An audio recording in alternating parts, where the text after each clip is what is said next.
नमस्कार दोस्तों, इस वक्त की तमाम बड़ी खबरें आप लोगों के लिए लेकर के आए हैं दोस्तों, जहां पर एक एक करके चलेंगे सभी मुख्य समाचार आप तक आगे इसी वीडियो में पहुंचाएंगे। लगातार बने रहिएगा हमारे साथ आगे इसी वीडियो में। दोस्तों, खबरों की तरफ बढ़ेंगे उससे पहले आप लोगों से एक छोटी सी रिक्वेस्ट है कि अगर आप लोग चैनल पर नए हैं तो चैनल को अभी सब्सक्राइब कीजिएगा, और अगर आप लोग भी नेता विपक्ष राहुल गांधी के समर्थन में खड़े हैं तो अभी इस वीडियो को लाइक करके अपना समर्थन दर्ज करवाइएगा दोस्तों, और कमेंट बॉक्स में जय हिंद जय भारत जरूर ही कमेंट कीजिएगा। पहली बड़ी खबर आ रही है, बताते चले हरियाणा चुनाव को लेकर के योगेंद्र यादव की चौंकाने वाली भविष्यवाणी, भाजपा में मचा हड़कंप। हरियाणा विधानसभा चुनाव को बीजेपी कांग्रेस के नेताओं ने नाक की लड़ाई बना दिया है। दोनों ही पार्टियों के दिग्गज रैली करके सरकार बनाने का दावा करते हुए नजर आ रहे हैं। इस बीच बताते चले चुनावी विश्लेषक योगेंद्र यादव ने हरियाणा विधानसभा चुनाव को लेकर के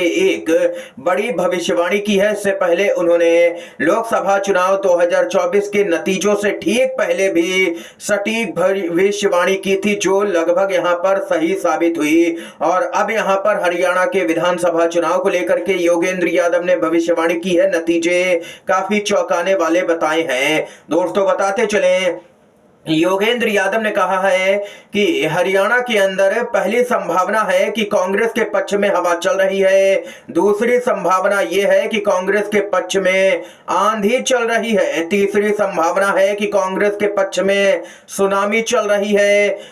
योगेंद्र यादव ने कहा है कि हरियाणा का चुनाव कांग्रेस के पक्ष में है और बीजेपी के विपक्ष में जा चुका है, और इसकी प्रमुख वजह कांग्रेस नहीं है। चुनाव के शुरू होने से पहले तीन पार्टियों ने इसको लड़कर के इसका फैसला कर दिया।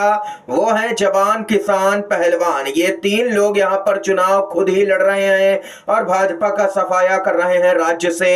ये यहाँ पर योगेंद्र यादव का कहना है दोस्तों। किसी भी स्थिति में योगेंद्र यादव का मानना है कि या तो राज्य के अंदर हवा चल रही है, या आंधी चल रही है, या सुनामी आएगी कांग्रेस पार्टी की, लेकिन सरकार कांग्रेस पार्टी की ही बनेगी, ये तय है। ये साफ तौर पर योगेंद्र यादव ने बताया है। और इस बीच यहां पर दोस्तों आप लोगों को बताते चले, कांग्रेस के वरिष्ठ नेता जयराम रमेश ने ऐसा बयान दे दिया, एनडीए सरकार में हड़कंप मच गया है। हरियाणा के अंदर कांग्रेस की सरकार बन सकती है। जम्मू कश्मीर के अंदर इंडिया गठबंधन की सरकार बन सकती है। महाराष्ट्र में एमवीए की, झारखंड में मुकाबला कड़ा है, वहां पर किसी की भी सरकार आ सकती है। लेकिन जयराम रमेश का कहना है कि विधानसभा चुनाव के नतीजों के बाद अब सब कुछ चंद्रबाबू और नीतीश कुमार पर ही निर्भर करता है। दोस्तों, आप लोगों को बताते चले, माना जा रहा है कि सभी राज्यों में भाजपा की करारी हार होते ही उसके सहयोगी ही भाजपा को आंखें दिखाने लगेंगे और फिर एनडीए में जबरदस्त हड़कंप मचेगा। ये खबर आई है सामने। इसके साथ ही दोस्तों एक और अपडेट की तरफ बढ़ते हैं।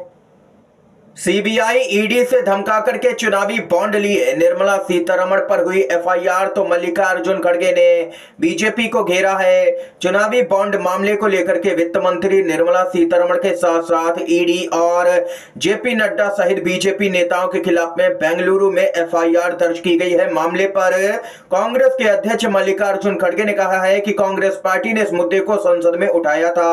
उन्होंने कहा है कि हमने संसद में मुद्दा उठाया था कि उन्होंने ईडी सीबीआई के जरिए लोगों को डरा धमका करके चुनावी बॉन्ड लिए हैं। अब किसी ने इस मुद्दे को अदालत में ले लिया और हम देखेंगे कि अब क्या होता है, क्योंकि मामला गंभीर हो गया है।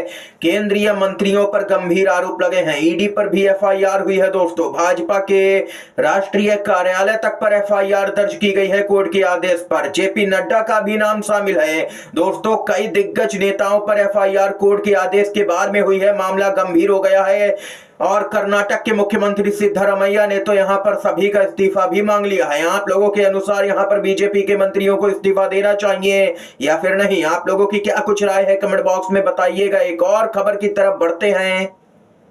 हरियाणा में सुताई हो रही है। राकेश टिकैत बोले, बीजेपी के पीछे डंडे लेकर के भाग रही है जनता। जी हां दोस्तों, भारतीय किसान यूनियन के राष्ट्रीय प्रवक्ता राकेश टिकैत का यहां पर जबरदस्त बयान सामने निकल के आया है। आप लोगों को यहां पर बताते चले, हरियाणा चुनाव को लेकर के राकेश टिकैत ने एक बड़ा बयान दिया है जिससे भाजपा बौखला गई है। आप लोगों को बताते चले, यहां पर हरियाणा विधानसभा चुनाव सुर्खियों में है। हरियाणा में चुनाव के क्या नतीजे होंगे, जब इस को लेकर के राकेश टिकैत से सवाल किया गया एक कार्यक्रम में, तो कहने लगे कि हरियाणा में सुताई हो रही है और बीजेपी वालों के पीछे डंडे और काले झंडे लेकर के लोग पीछे पड़े हैं। लोग और बीजेपी के नेता यहां पर भाग रहे हैं।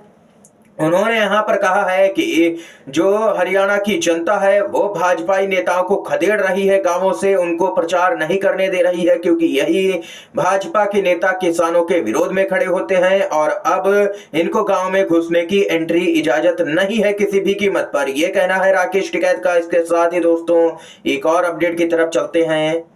जी हां दोस्तों, अपडेट आ रही है महाराष्ट्र से, जहां पर शिवसेना यूबीटी के नेता आदित्य ठाकरे ने यहां पर जबरदस्त नतीजों के साथ में प्रदर्शन किया है एक चुनाव में। आप लोगों को बताते चले, यहां पर खबर आ रही है कि युवा सेना ने 10 में से 10 सीटों के साथ में चुनाव में क्लीन स्वीप कर लिया है और जश्न मनाया गया है। आदित्य ठाकरे ने यहां पर जश्न मनाया है। उद्धव ठाकरे भी मौजूद रहे और उनकी मां भी और तमाम कार्यकर्ता और पार्टी के नेता मौजूद रहे। मामला ही इतना जबरदस्त है क्योंकि एबीवीपी जो कि भाजपा का ही एक छात्र संगठन है, उसका सोपड़ा साफ हो गया है। इस चुनाव में उसको 10 में से 0 सीटें मिली हैं। खास बात यहां पर इस चुनाव की यह है कि यह चुनाव ईवीएम से नहीं दोस्तों, बल्कि बैलेट पेपर के जरिए हुआ है। जी हां दोस्तों, यही इस चुनाव की खासियत है। मुंबई यूनिवर्सिटी चुनाव में शिवसेना यूबीटी की जीत हुई है। इससे पता चलता है कि महाराष्ट्र का युवा शिवसेना यूबीटी के साथ में खड़ा है। यहां वोटिंग बैलेट पेपर पर होती है, ना कि ईवीएम पर, इसलिए यहां पर कोई भी छेड़छाड़ हो ही नहीं सकती है, ये कहना है संजय राउत का।